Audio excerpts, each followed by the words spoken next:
이 시간 또 하나님의 은혜가 우리 가운데 충만하기를 간절히 소망합니다.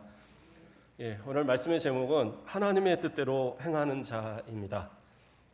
오늘 또 말씀을 듣는 가운데 우리 삼남 또 삼녀 여전도의 우리 회원들뿐만 아니라 우리 모든 성도들이 다 하나님의 뜻대로 행하는 복된 성도들 되시길 주님의 이름으로 축원드립니다.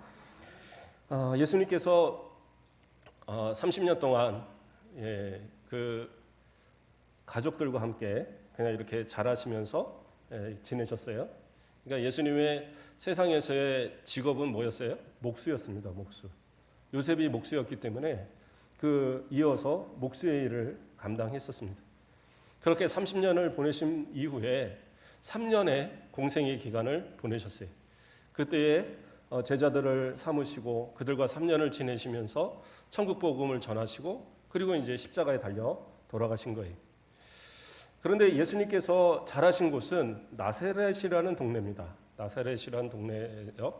그래서 갈릴리 호수를 중심으로는 약간 내륙에 있는 그러한 지방입니다. 그런데 예수님께서 본격적으로 복음을 전하신 자리는 나사렛이 아니라 가버나움이라는 동네입니다. 우리가 수요일 날 마가복음을 계속 살피는데 계속 예수님은 가버나움을 중심으로 해서 모든 곳을 다 다니셨어요. 두로와 시돈을 갈 때도 가버나움을 중심이었고 베세드로 넘어갔다 올 때도 가버나움이었고, 그렇죠? 뭐 게네사렛 지역을 갈 때도 마찬가지고 다 언제나 가버나움으로 돌아오시고 가버나움에 있는 집에서 기거하셨습니다. 그런데 그럼 왜 나사렛에서 있지 않으시고 가버나움을 중심으로 하셨느냐? 우리는 이제 이것에 대해서 좀 생각해 볼 필요가 있어요. 예수님은 분명 사람들이 나사렛 예수다라고 부르잖아요.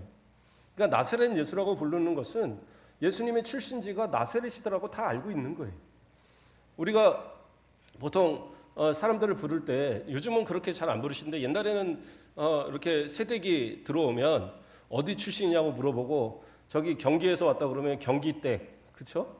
여기 광주에서 오면 광주댁 부르고 그렇게 불렀단 말이에요. 그런 식으로 나사렛 예수라고 말하는 건 뭐냐면 나사렛 출신의 예수라는 의미예요. 그래서 예수님에 대해서는 다 나사렛 사람이라는 것을 다 알고 있는데, 그런데 예수님은 나사렛을 중심으로 일하지 않고 가버나움을 중심으로, 세례 요한이 잡히신 이후로부터는 가버나움을 중심으로 그곳에서 복음을 전하면서 제자들을 삼으시고 그렇게 지내셨어요. 그래서 그 지역에서 대부분의 시간을 보내시고 예루살렘을 향하여 십자가를 지시기 위해서 가기 시작하는 그때부터 그곳을 벗어나기 시작했습니다. 그렇다고 한다면 예수님께서 왜 가버나움을 중심으로 그러한 복음의 역사를 시작하셨을까? 우리가 그러한 부분을 한번 생각해 볼 필요가 있습니다. 가버나움은 예수님이 자라신 나사렛과는 거리로는 한 40km 정도 거리라고 합니다. 40km 정도. 그러면 걸어서는 한 이틀? 하루 반 정도 잡으면 될 것 같아요. 하루 반 정도. 뭐 나는 빨리 뛰면 갈 수 있어요. 그러면 하루 안에도 가겠지만 보통은 이제 하루 반 정도 시간, 그러니까 넉넉 잡고 이틀이 걸려야지 가는 거리입니다. 그러니까 멀다 하면 멀고 그렇게 멀지 않다면 멀지 않은 거리. 그렇죠? 그럼에도 불구하고 그곳으로 이주했던 이유는 나사렛에서 복음을 만약에 예수님이 시작했다면 그곳에서 복음의 열매들이 나타나기는 쉽지 않았을 거예요. 예수님이 복음을 전하기 시작하면서 상당히 많은 사람들이 예수님을 따랐습니다. 그렇죠? 복음을 전할 때에 벳세다 광야 같은 데서는 막 5,000명씩, 남자만 5,000명씩 모여서 있었고, 그렇죠? 그래서 그들에게 예수님께서 오병이어의 사건도 나타내시고 이렇게 하셨었잖아요. 그런데 나사렛에서 만약에 그러한 어떤 복음을 전하시고 이적을 행하셨다? 그래도 사람들은 아마 예수님을 잘 따르지 않았을 거예요. 왜냐하면 예수님에 대해서 너무 잘 알거든요. 그렇죠? 예수님이 어떤 모습으로 자랐는지를 그들은 너무 잘 알아요. 그래서 마가복음 6장에 보면 예수님께서 가버나움에 계시던 예수님께서 제자들과 함께 그 고향 땅인 이 나사렛으로 가서 복음을 전하는 그러한 사건이 나옵니다. 마가복음 6장에 보면. 그래서 복음을 전할 때 사람들이 그 예수님께서 안식일에 회당에서 막 말씀을 전하고 또 이적을 행하고 하니까 사람들이 깜짝 놀랐어요. 와, 어떻게 이렇게 놀라운 일들이 일어나지? 저 사람이 어떻게 저렇게 하지? 그러면서 한 말이 있습니다. 뭐라고 말을 하느냐? 마가복음 6장 3절 말씀을 보면 이 사람이 마리아의 아들 목수가 아니냐? 야고보와 요셉과 유다와 시몬의 형제가 아니냐? 그 누이들이 우리와 함께 여기 있지 아니하냐? 하고 예수를 뭐예요? 배척한지라 나와요. 그러니까 예수님을 인정하지 않았어요. 왜냐하면 그 전하시는 말씀이 놀랍고 그 행하시는 모습이 정말 기적이 놀라운데 문제는 뭐예요? 우리가 잘 안다 이거예요. 잘 안다. 아는 관계다. 그렇죠? 그 사람이 누구예요? 예수님께서 30년 동안 요셉과 함께 있으면서 목수로 지낸 걸 알았어요. 그러니까 뭐예요? 마리아의 아들 그 목수가 아니냐? 목수 예수가 아니냐? 그렇게 얘기하고 있는 거예요. 그리고 그 형제들을 나열을 합니다. 형제들이 누구예요? 야고보와 요셉과 유다와 시몬의 형제가 아니냐? 그리고 그 누이들이 있지 않느냐? 그러니까 마리아가 참 아이들을 많이 낳은 거예요. 예. 우리가 생각할 때는 예수님만 생각하는데 아니에요. 그러니까 천주교 같은 데서는 마리아의 무호설, 마리아의 승천설 막 이런 거 주장하거든요. 그게 다 거짓말입니다. 말이 안 돼요. 왜냐하면 성경에서 이미 예수님 외에 그 요셉과 그 마리아 사이에서 상당히 많은 아이들이 이렇게 태어난 것으로. 그래서 우리가 신약 성경에서도 야고보서를 쓴 야고보는요, 예수님의 사도가 아니에요. 사도가 아니라 예수님의 동생 야고보입니다. 그리고 유다서를 쓴 유다도 마찬가지고요. 예. 그래서 그들이 예수님을 믿기 시작한 것은 예수님의 공생의 기간 때가 아니에요. 예수님께서 부활하신 이후에 그들을 만나 주셨을 때 그때 가서야 깨닫고 그들이 오순절 다락방에서 함께 기도하고 그리고 예루살렘 교회를 이끌어가는 그러한 중요한 인물들이 됐던 거예요. 그러니까 예수님이 살아계실 동안에는 예수님이 안 믿었어요. 그들도. 그리고 많은 그 가족들도 안 믿을 정도인데 그러면 나머지 그 동네 사람들은 어떻게 했어요? 못 믿는 겁니다. 그러면 예수님께서 그렇게 못 믿을 만한 분이었느냐? 아니에요. 예수님이 복음을 전하실 때는 상당히 많은 사람들이 예수님을 앞에 나타났어요. 예수님이 어떻게 보면 나사렛이라는 동네를 택하지 않고 가버나움이라는 동네를 택한 이유 중에 하나는 뭐냐면 가버나움은 상당히 교통의 요지입니다. 왜냐하면 그 갈릴리 호수, 큰 그 갈릴리 호수에 한마디로 항구를 가지고 있는 그러한 지역이고 가버나움은. 그리고 그곳에 예수님께서 야이로의 그 딸을 이렇게 치료해 주셨던 것처럼 회당들이 이렇게 잘 세워져 있었고 또 백부장의 하인을 고쳐주신 그 사건처럼 그곳에는 또 군대가 주둔하기도 했고요. 예. 또 거기서 세리 마태를 부르셨잖아요. 그래서 세관이 그곳에 있기도 했습니다. 그러니까 상당히 큰 도시였어요. 가버나움. 그리고 많은 사람들이 왕래하는 곳이었고 그곳에서 소식들이 곧 이 사람들이 왕래한다는 것은 뭐예요? 여러 지역으로 다 퍼져지게 되어지는 거였습니다. 그래서 예수님께서 복음을 전하실 때 어떻게 했습니까?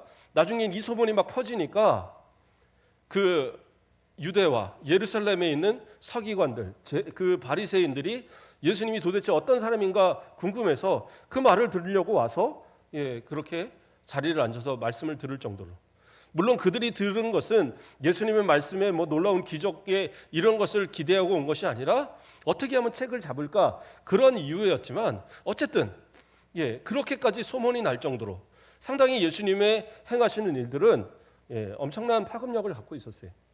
뿐만 아니라 저 이방의 지역 드론과 시돈에서까지도 사람들이 내려왔다라고 성경은 얘기하고 있어요. 그렇게 수많은 사람들이 몰려오는데 그렇죠? 예루살렘에서 그 가버나움까지 거리가 제가 뭐 쭉 찾아보는데 사람마다 좀 틀리게 얘기하는데 보통은 그냥 평균적으로 보면은 140km 정도 된다고 합니다. 140km. 그러면 어떻게 해요? 한 40km가 한 이틀 걸린다고 생각을 하면 140km를 하면 한 3, 4일 걸려야 되는 거예요.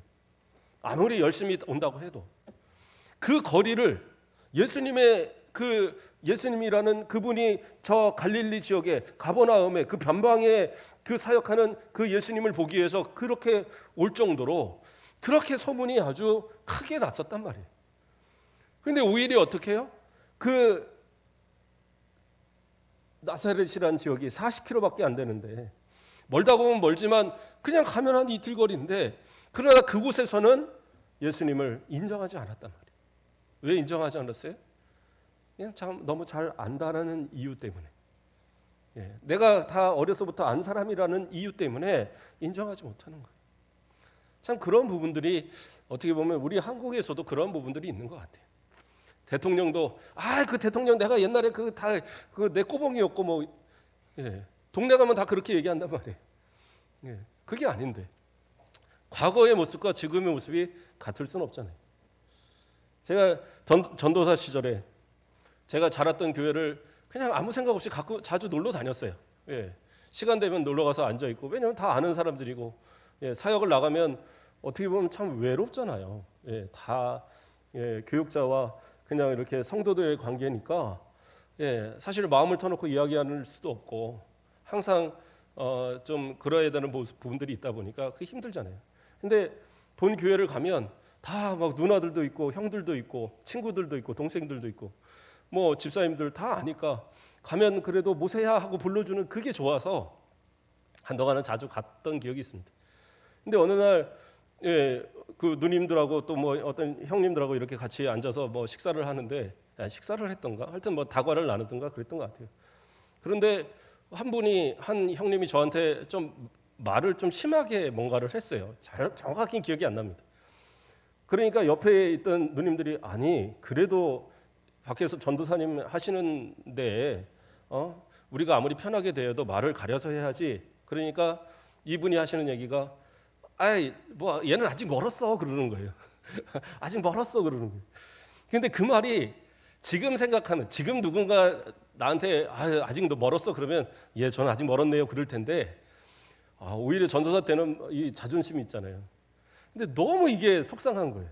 아니 내가 나가면 그래도 밖에 나가면 전도사 하면서 설교도 하고 성도들이 전사님 하는데, 아니 그런데 우리 이분은 내가 아직도 멀었다고 얘기를 하나. 그도 그럴 것이 어렸을 때부터 자란 형이라서 같이 뭐 친구 그 동생이 저하고 친구고 그래서 맨날 놀러 다니면은 뭐 그 사고 치고 다니는 거 다 본 형이니까 이해도 합니다. 지금 생각하면 이해가 가는데 그때는 아직도 멀었어 막 그러는 거예요. 그러니까 누나들이 옆에 있다가 아니 그래도 그렇게 하면 안 된다고. 이제 사역하는 전사님 우리가 전사님이라고 불러드려야 되는데 그냥 친하니까 야자하는 거지 그러면 안 된다고 막 그러면서 이제 뭐라고 하시더라고요. 근데 사실은 그런 것 같아요. 제가 그때부터 아마 그 본교회를 잘 놀러 가지 않았던 것 같아요. 괜히 이게 뭐 나의 자존심보다도 그런 어떤 교육자들에 대한 어떤 생각을 너무 쉽게 생각하겠구나 이런 생각이 들어서 그다음부터는 잘 안 갔어요. 그런데 어쨌든 가까이 있는 사람들에 대해서 사실은 좀 조심할 필요가 있는데, 그러한 부분에 있어서 조심 못하는 게 어쩔 수 없는 것 같아요. 가까이 오니 아니까, 어려서부터 자란 걸로 알고 서로 알고, 특히 형제들 가운데 뭐 교육자가 있거나 그러면 사실 대우하기가 참 어려워요. 그렇지 않습니까? 항상 존경받고 이런 목사님인 것 같은데 가족은 가족이거든요. 그러나 가족 가운데에서도 혹시 교육자들이 있으면 조심스럽게 대해주는 게 맞아요. 왜냐하면 그들은 하나님께 드리는 사람들이잖아요. 그러니까 하나님께 드린 사람들이기 때문에 그만큼의 대우를 하는 것이 맞습니다. 왜냐하면 아론과 미리암이 그 동생이라는 이유로 모세를 함부로 책망하려 했지만 하나님이 그것을 허용하지 않았거든요. 그건 모세가 잘나서가 아니에요. 하나님의 이름으로 행하는 사람이기 때문에 그렇게 구분하는 거예요. 자, 어쨌든 예수님께서 복음을 전하시고 그렇게 사역할 때에 그 사람들은 받아들이지 않았던 거예요. 그렇기 때문에 예수님이 어떻게 해요? 가버나움을 통해서 복음을 전하시는 그 길을 택하셨던 겁니다. 자, 그런데 가버나움에서 복음을 전하시는 가운데에 하루는 예수님의 그 가족들이 이렇게 예수님을 찾아온 겁니다. 그게 이제 오늘 본문에 나온 이야기예요. 근데 이 본문에 나온 이 이야기에 앞서서 예수님의 친족들이 먼저 예수님을 찾아왔어요. 왜 찾아왔냐면 예수님께서 그 복음을 전하시는 것을 보면서 이 예루살렘에서 찾아왔던 그 서기관들 또 이 바리새인들이 뭐라고 얘기를 하냐면 그 3장 22절을 보면 예루살렘에서 내려온 서기관들은 그가 바알세불이 집혔다 하며 또 귀신의 왕을 힘입어 귀신을 쫓아낸다 하니 이렇게 말을 한 거예요. 그러니까 한마디로 예수님을 뭐라고 표현한 거냐면 그거 귀신으로 귀신 쫓는 무당이야. 아니면 귀신 들려서 이제 정신이 나간 사람이야. 이런 식으로 표현을 한 거예요. 그러니까 아주 비하를 해버린 거죠. 왜? 자기들의 말과 맞지 않고 자기들의 생각과 맞지 않다는 이유로 예수님을 아주 폄훼시킨 겁니다. 예, 그랬을 때에 이 말을 다른 사람들은 안 믿었어요. 예수님을 따르는 무리들은 아무도 믿지 않았습니다. 근데 문제는 뭐예요? 나사렛에 있는 그 친족들이 그 말을 믿어버린 거예요. 그러니까 예수님을 데리러 왔어요. 그들이. 예수님을 데리러 와서 예수님을 어떻게 데려갈까? 그게 이제 이 예수님의 사역에 상당한 그러한 어떻게 보면 충격적인 일이죠. 예수님은 정말 복음의 사역으로 그렇게 힘써 행하는데 가까운 친척이라는 사람들이 그 복음을 제대로 받아들이지 않고 어떻게 보면 가까이 안다는 이유 때문에 그렇죠? 가까이 안다는 이유 때문에 예수님을 인정하지 못하는 그런 사람들이 돼버렸단 말이에요. 복음을 전하는 예수 그리스도 그분은 사람 예수가 아니잖아요. 물론 인성을 가지신 인자이시지만 사람의 인성을 가지셨지만 그러나 그는 근본 누구세요? 하나님의 아들이시잖아요. 하나님의 아들 독생자 예수 그리스도신데 그것을 인정하지 못하는 이유가 뭐냐? 혈통의 문제였어요. 가깝다는 문제였어요. 그러므로 그것을 인정하지 못하는 그러한 모습들. 그래서 때로는요 알아도요 제대로 알아야 돼요. 이게 무슨 말이냐? 신앙생활을 할 때도 그런 것 같습니다. 어떤 분들을 보면 예수님을 알고 하나님을 알고 다 안다 이거예요. 그런데 문제는 뭐예요? 믿음이 없어요. 그런 분들이 있어요. 아니 저 믿음이 있는데요. 저 신앙생활 잘하고 있는데요. 그런데 문제는 뭐예요? 어설프게 아는 게 더 문제인 거예요. 제가 예전에 한 번은 교회에서 이렇게 있는데 어떤 중이 왔어요. 중이 와서 치주 이렇게 이렇게 메고 그리고 와갖고 좀 공양 받으러 왔습니다. 이러는 거예요. 그래갖고 참 교회로 왔으니까 이걸 어떻게 그냥 내쫓기도 애매하고 그냥 막 소금 뿌려갖고 보내기도 좀 그렇고 또 정중하게 얘기하는데 그래서 커피라도 한 잔 드릴까요? 그랬더니 저는 커피는 안 먹습니다. 그러는 거예요. 그게 줄 게 하나도 없더라고요. 그래서 줄 게 없는데 어떡합니까? 그랬더니 책 하나 주십시오. 그러더라고요.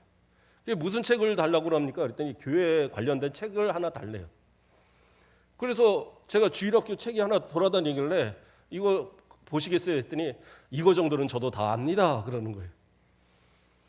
아니 그러면 어떤 책을 달라고 그러니까 좀 어려운 책을 달래요. 그러면서 얘기를 하는데 성경을 되게 잘 알아요. 성경을 웬만한 오래 교회 다니신 분들보다 훨씬 잘 알더라고요. 그래서 어떻게 이렇게 성경을 잘 아냐 그랬더니 자기 가족들은 교회 다니는 사람 많대요. 목사님도 있고 다 있대요. 근데 자기가 어느 날 정말 괴로워서 죽으려고 철도에서 뛰어내렸대요. 그래갖고 다 죽어가는 거를 지금 그 절의 주지승이 자기를 데려다가 살려줘서 그래서 자기가 그 절에서 이제 중이 됐노라 그 얘기를 하는 거예요. 그러면서 그래도 제가 교회에 대해서 궁금해서 책들을 얻으려고 교회를 왔다는 거예요. 그 어디 사냐 그러니까 지리산 어디 산다고 그러더라고요. 그래서 나중에 한번 놀러 오랬는데 지리산 가까이 왔는데 제가 어딘지를 몰라서 못 놀러 가요. 그런데 이분한테 제가 그 얘기를 했어요. 마지막에 한 얘기가 뭐였느냐? 당신은 성경에 대해서는 더 이상 알 필요가 없습니다. 그 정도 알면 충분합니다. 이제부터는 기독교인들이 왜 믿음이란 걸 갖는가에 대해 생각을 해보라 그랬어요. 왜 믿음을 갖느냐? 말씀을 지식으로 갖는 게 아니라 믿음을 가져야지 천국 가는 건데 왜 그 믿음 때문에 매달려 사는지를 한번 고민해 보시라 그랬어요. 그랬더니 알겠습니다 하고 가더라고요. 그런데 지식으로 아무리 안다고 그래도요 그게 아는 게 아니에요. 어설프게 알면 그 믿음을 오히려 방해하는 사람들이 된다니까요. 그러니까 예수님의 친족들도 예수님을 안다라는 이유 때문에 그 예수님의 복음 사역이 그렇게 이루어져도 그들은 오히려 예수님의 방해자들이 되어버렸어요. 예수님을 그 사역하는 것을 돕지를 못할 망정 예수님이 미쳤다는 소리 듣고는 예수님을 잡아가려고 그 자기네 동네로 다시 잡아가려고 그렇게 사람들이 몰려서 왔단 말이에요. 그러나 무리들이 막고 예수님이 허용하지 않으니까 그냥 돌아갔던 거죠. 그러한 어떤 모습들 그리고 나서 오늘 본문으로 이어지는 겁니다. 31절에서 그리고 나니까 어머니와 형제들이 직접 온 거예요. 친족들이 와서 안 되니까 그 다음엔 어머니와 그 동생들이 밖에 와서 그 예수님 좀 불러주소. 우리 예수님 데리고 갈 테니까 예수님 좀 불러주세요. 그러고 있는 거예요. 그럴 때에 예수님 뭐라고 그러세요? 누가 내 어머니고 내 형제들이냐는 거예요. 하나님의 뜻대로 행하지 않는 사람들은 내 형제 아니라는 거예요. 자, 어머니를 보고 형제들을 보라. 누구예요? 지금 함께 말씀을 듣고 지금 하나님의 뜻대로 행하는 이 제자들 그리고 이 다른 이 무리들 너희들이 바로 내 어머니고 너희들이 내 형제다라고 그렇게 말씀하고 계신 거예요. 인간적으로 보면 매정해 보이죠. 아니 어머니가 찾아왔는데 형제들이 찾아왔는데 왜 외면합니까? 그건 안 되는 거 아닙니까? 이거는 인간적 관계의 문제가 아니에요. 신앙의 문제입니다. 신앙의 문제가 달린 거예요. 결코 허용할 수 없는 부분이 분명히 있단 말이에요. 부모를 공경하는 데 있어서는요 얼마든지 해야죠. 예수님 십자가에 달리실 때도 뭐라고 얘기했어요? 요한을 향해서 예수님이 마리아를 보면서 요한을 향해서 네 어머니다 그래요. 그래서 문헌에 의하면 이 요한이 마리아를 거의 마리아가 돌아가실 때까지 그렇게 극진히 모셨다라고 그렇게 이야기들이 나오더라고요. 그렇게까지 예수님은 죽으실 때까지도 어머니에 대한 그러한 공경 그것을 다 행하셨어요. 안 하신 게 아니에요. 그러나 문제는 지금의 문제는 뭐예요? 신앙의 문제입니다. 잘못된 신앙의 것을 그대로 받아들일 수는 없는 거예요. 그것이 잘못됐다는 것을 알려줘야 되겠죠. 이것이 중요했던 겁니다. 그래서 예수님은 그들을 외면하셨어요. 왜요? 잘못된 신앙으로 그들을 받아들일 때에 그리고 그들한테 끌려서 나사렛으로 갔을 때에 예수님은 어떻게 해요? 예수님의 복음 사역은 실패자가 되는 거예요. 그것을 허용할 수 없는 거예요. 예수님을 안다는 이유로 예수님의 방해자들이 되는 사람들 그러한 사람들이 되서는 안 되겠죠. 물론 이들이 예수님을 부활하신 예수님을 만나고 그리고 나서 성령의 체험을 한 뒤로부터는 전혀 달라집니다. 야고보는 예수님을 향하여 더 이상 형님이라 말하지 않아요. 야고보서의 1장에 보면 뭐라고 그래요? 그리스도의 자기는 종이다라고 고백을 합니다. 이제는 그 관계가 저분은 나의 육신적으로는 형님이었지만 형님이 아니시구나. 영존하신 하나님의 그 아들이시구나. 영존하신 하나님의 본체시구나. 그러면 나는 그리스도의 종밖에 되지 않는구나. 그렇게 고백하는 그러한 모습 그렇게 바뀌지더라는 거죠. 진짜 믿음을 가진 성도라고 한다면 우리의 믿음이 달라져야 돼요. 지식에만 머물지 마시고 그래서 다른 사람 신앙생활하는 거 방해하는 사람들 되지 말고 오히려 신앙생활하는 사람들을 돌봐주고 높여주는 앞에서 일하는 사람 정말로 신앙 가운데 뭔가 하려고 하는 사람들한테 협력하는 그러한 사람들이 되어져야 된단 말이에요. 그게 중요한 거 아니겠습니까? 이단이라는 사람들이요 처음부터 이단 아니잖아요. 성경을 몰라요? 누구보다 잘 아는 사람들이에요. 그러나 그들이 오해하고 자신들의 생각, 자신의 마음대로 그 성경을 풀이하고 마음대로 그것을 가져다가 이용할 때 어떻게 해요? 예수님을 방해하는, 복음을 방해하는 사단의 그러한 무리들이 되었단 말이에요. 그렇죠? 그래서 요한계시록에서도 서문학교회에서 이야기하실 때에 유대인들을 얘기하면서 그 유대인들이 진짜 유대인 아니다. 그들은 사단의 회당이다. 뭐예요? 사단의 무리들이라는 거거든요. 그렇게 안다고 말하면서도 그렇게 행하는 그러한 사람들 결코 하나님 앞에서 복된 모습들 아니다라는. 또 예수님 앞에 나온 사람들의 어떤 사람들이 있었습니까? 앞에서 얘기했던 것처럼 예수님을 비방한 사람들, 예수님의 복음을 어떤 복음인가 하고 궁금해서 온 사람들이죠. 예루살렘에서부터 유대 땅에서부터 그 140km가 넘는 그 거리를 그 하나 듣겠다고 왔던 그 사람들 듣고 보니까 자기 생각하고 안 맞아요. 자기가 기대하던 예수가 아니에요. 어떤 혈통이 좋은 그런 집안 사람도 아니고 어떤 배경이 좋은 사람도 아니고 말 그대로 나사렛 목수의 아들 예수예요. 그가 말을 하고 그가 복음을 전하는데 자기들이 전하는 것과는 전혀 달라요. 막 안식일에 병자도 고치고 안식일에 복음도 전해요. 그거 하지 말라고 그래도 말도 안 들어요. 그러니까 뭐라고 하고 가요? 아, 저거 미친놈이야. 귀신 들렸어. 그렇게 소문내고 도망가 버려요. 이러한 사람들, 그래요. 몰라서 그랬겠죠. 몰라서. 예수님이 진짜 누군지를 몰라서 그랬겠죠. 그 배경과 그 출신만 봐서는 도저히 인정할 수가 없었을 거예요. 예, 당연히 자기들 생각할 때는 존귀한 그런 어떤 집안, 유력한 어떤 귀족의 집안, 왕가의 집안, 그런 곳에서 태어나야 될 그러한 메시아가 이거는 하찮은 동네, 저 조그만 동네 나사렛에 그곳에서 목수의 아들로 태어난, 그리고 목수로 평생 자랐던 그가 어느 날 갑자기 랍비가 되어서 그 회당에서 복음을 전하고 하는 모습을 인정할 수 있냔 말이에요. 인정할 수 없었던 거예요. 그것이 그들의 모습이었습니다.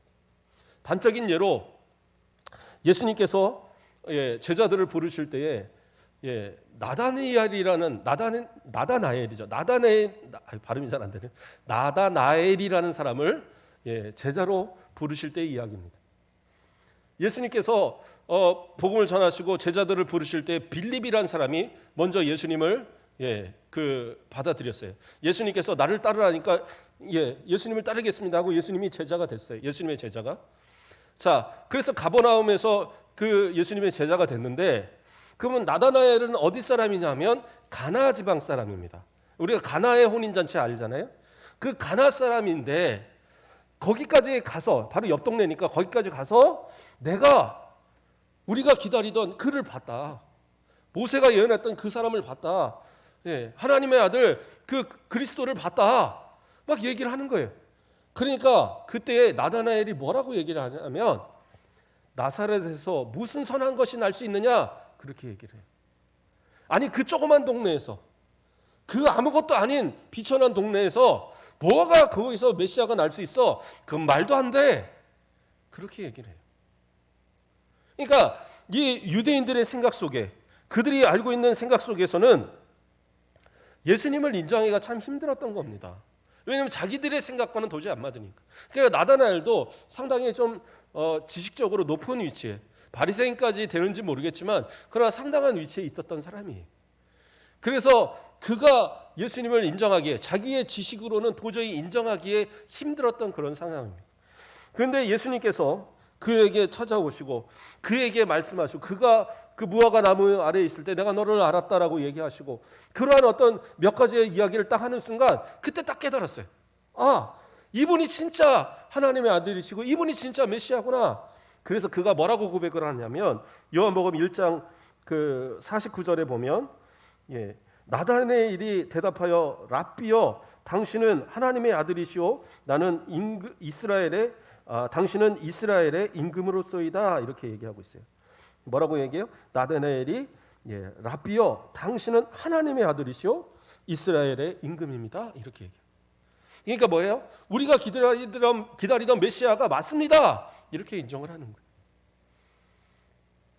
자, 몰라서 그래요. 이 유대인들, 바리새인들, 서기관들 몰라서 예수 그리스도를 인정할 수 없었다. 그러면 그것이 인정이 되고 그것이 용서될 수 있는 일이냐? 그게 아니에요.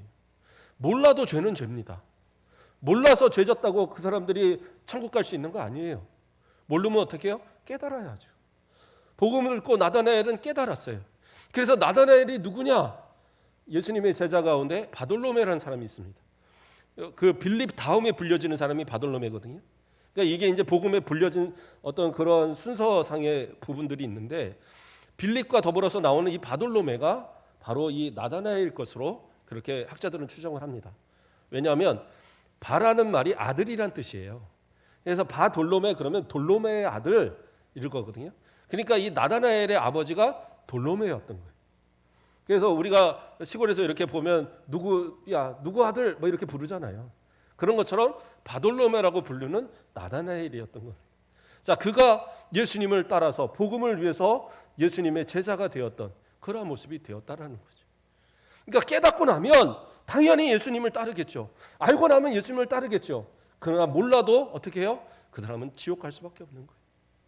복음을 거부하는 많은 사람들, 교회를 비난하고 성도들을 비난하는 사람들, 그래요. 우리 자신들이 생각할 때 그래요. 우리가 좀 더 잘해야지. 우리가 잘못해서 이렇게 교회가 욕을 먹지. 그건 우리의 자성이에요. 그러나 그것이 아무리 인정이 된다고 해도 예수 거부하면, 끝까지 거부하면 어떻게 해요? 그 사람은 지옥 가는 거예요. 유대인들이 예수님을 끝까지 모른다라고 거부하고, 아니 어떻게 보면 알면서도 인정할 수 없었던 거죠. 어떻게 나사렛 예수를 메시아라고 인정을 해? 어떻게 저 변방에, 그 유대 땅도 아니고 저 변방에 있는 그 예수를 어떻게 인정할 수 있어? 그렇게 거부했던 그러한 예수님, 결국에는 어떻게 해요? 이러한 일들을 보면서 그들은 가서 제사장들과 오면 어떻게 십자가에 못 박아 죽일까? 이거 모의했거든요. 그리고 실제적으로 결국에 예수님께서 예루살렘에 들어가셨을 때 예수님을 잡아서 어떻게 해요? 십자가에 못 박아 버리죠. 그게 그들의 모습이었어요. 신앙은요, 내가 모른다라고, 몰라서 죄졌어요. 몰라서 내가 신앙생에 이런 잘못한 모습을 했어요. 몰라서 내가 신앙에서 벗어난 모습 가졌어요. 그건 의미가 없어요.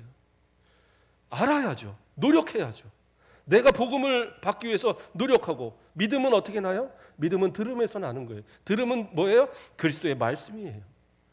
그러니까 내가 믿음이 부족하면 하나님의 말씀, 그리스도의 말씀을 듣기 위해서, 이것을 알기 위해서 정말 몸부림치셔야 돼요.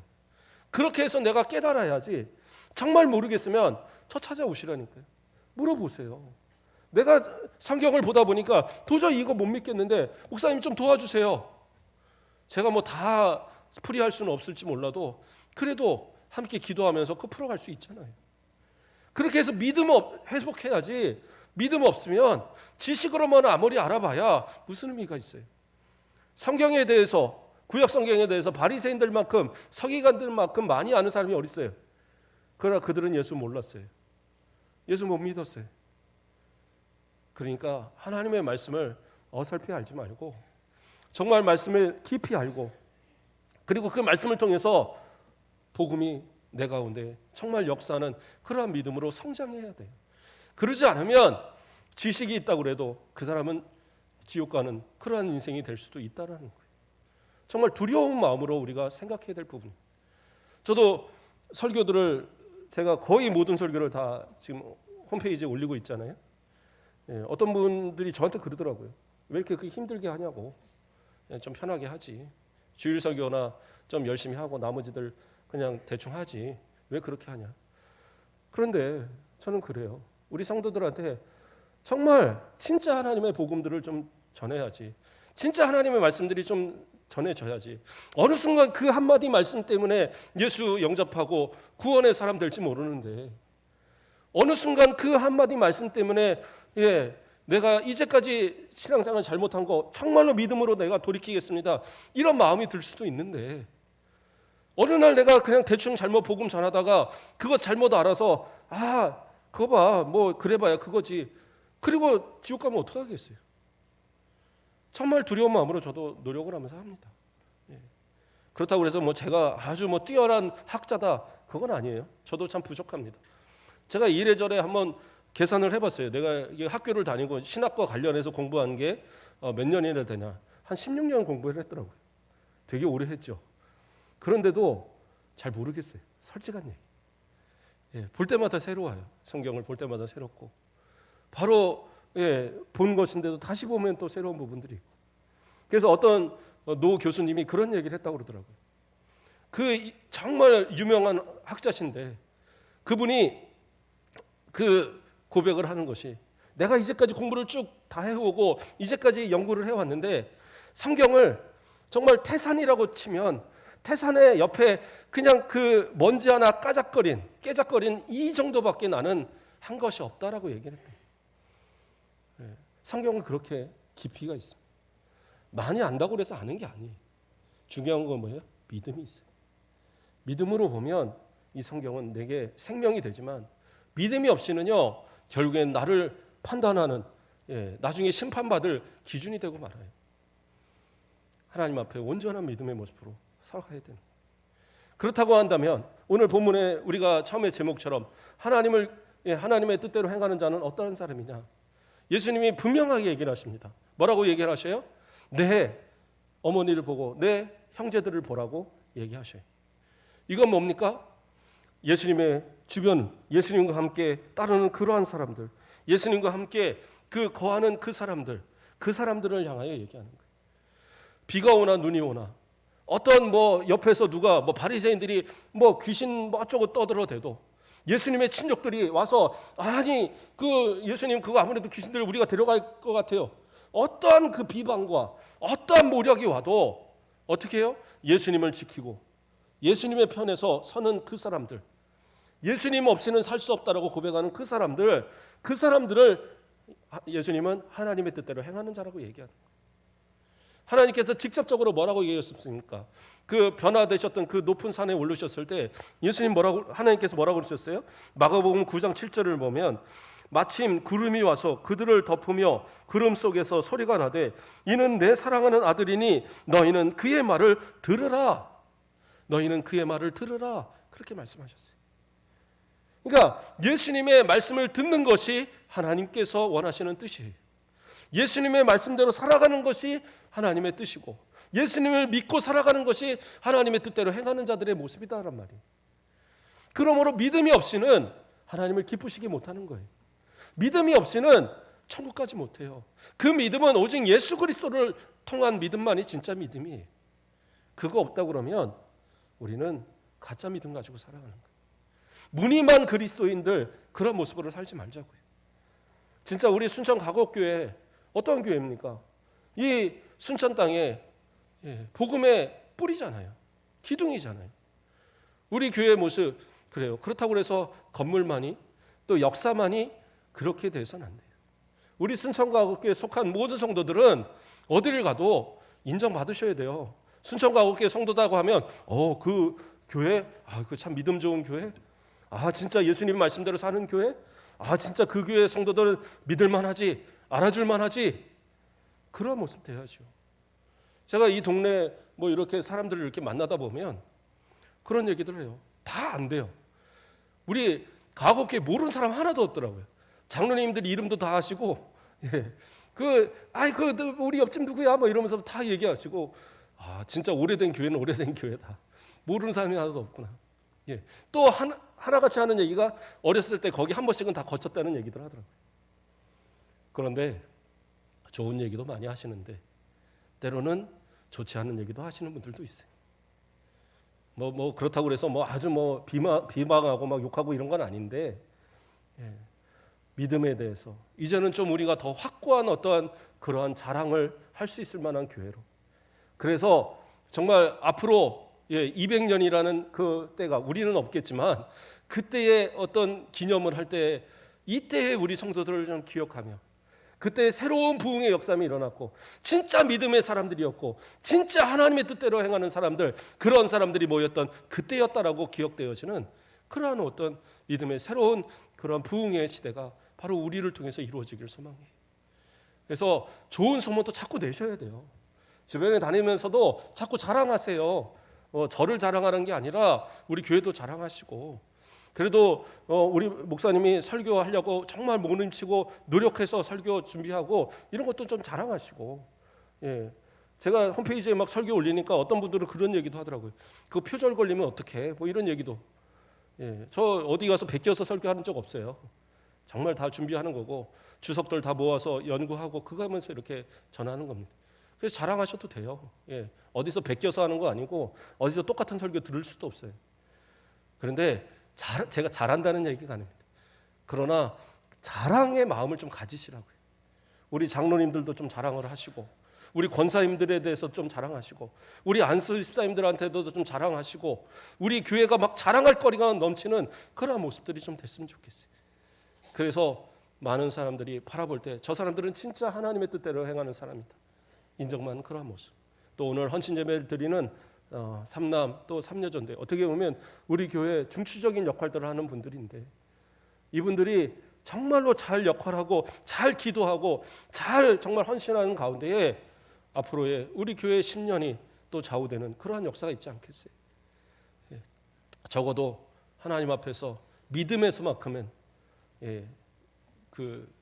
뭐라고 그럴까요? 비난받지 못할 그러한 신앙의 모습, 정말 하나님의 뜻대로 행하는 그런 삶에서만큼은 손가락질 당하지 않을 수 있는 그러한 믿음의 모습으로 날마다 승리하시는 그러나 진짜 믿음으로 예수 그리스도를 드러내고 예수 그리스도를 따르는 예수님의 어머니, 예수님의 형제로 불림받는 그런 우리 모든 성도들 되시길 주님의 이름으로 축복합니다. 기도하겠습니다.